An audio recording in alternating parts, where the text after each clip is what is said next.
Bonsoir. Ce soir, c'est mamie qui raconte. L'histoire de Loulou la terreur. Louise n'a peur de rien, ni de personne.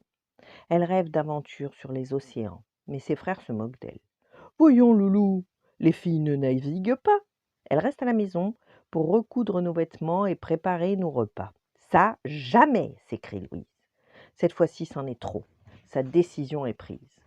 Louise cache ses longs cheveux bruns dans un foulard et avec un morceau de charbon, elle se dessine une barbe et une moustache sur le visage.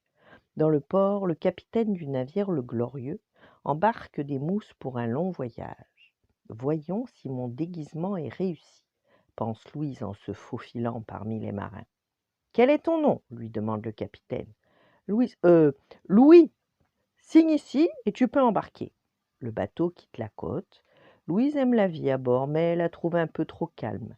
Elle attend les tempêtes pour grimper au mât dans le vent et la pluie, car elle est la plus agile de tous les mousses.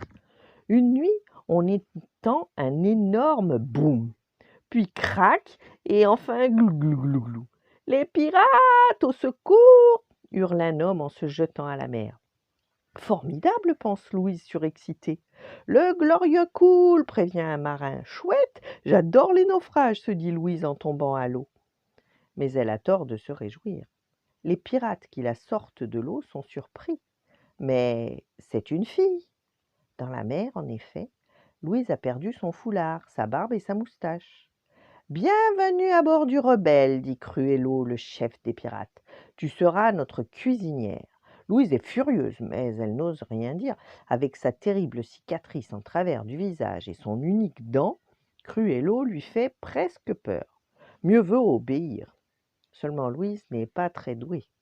Ces gâteaux sont si durs que les pirates y laissent leurs dents, la viande est aussi sèche que le cuir de leurs bottes et les pommes de terre ne sont pas cuites. Le poisson est brûlé, enfin rien ne va. Du coup, Cruello se met en colère. « Berk, mais c'est pas bon! Fais des progrès en cuisine, sinon je te jette au requin !» Alors le soir, pendant que les pirates boivent du rhum, Louise feuillette des livres de cuisine. Au clair de lune, elle aperçoit des ombres qui se faufilent dans la nuit. Des pirates ennemis sont venus dérober le trésor du Rebelle. L'équipage, complètement ivre, dort profondément.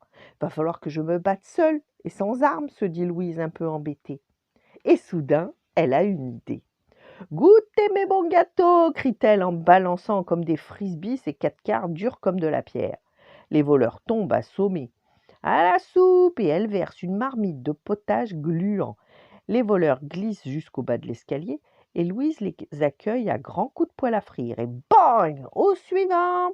Au matin, les hommes du Rebelle découvrent Louise devant une dizaine de prisonniers couverts de bleu et de bosses. « Laisse donc ta louche et tes casseroles, dit Cruello. Voici une épée et un poignard. Tu es une cuisinière catastrophique, mais tu feras un redoutable pirate. » Bientôt, sur les mers du monde entier, on raconte les exploits d'une mystérieuse femme pirate. À des milliers de kilomètres de là, les frères de Louise lisent les journaux. Encore un coup de Loulou la terreur. Rien n'arrête la reine des pirates. Mais qui est donc cette Loulou la terreur? Tu crois que c'est elle? Se demande-t-il. Puis un jour, ils reçoivent une lettre. Mes chers frères, ne vous inquiétez pas pour moi, je m'amuse comme une petite folle. Signé Loulou la terreur. Voilà. Bonne nuit, faites de beaux rêves et à demain.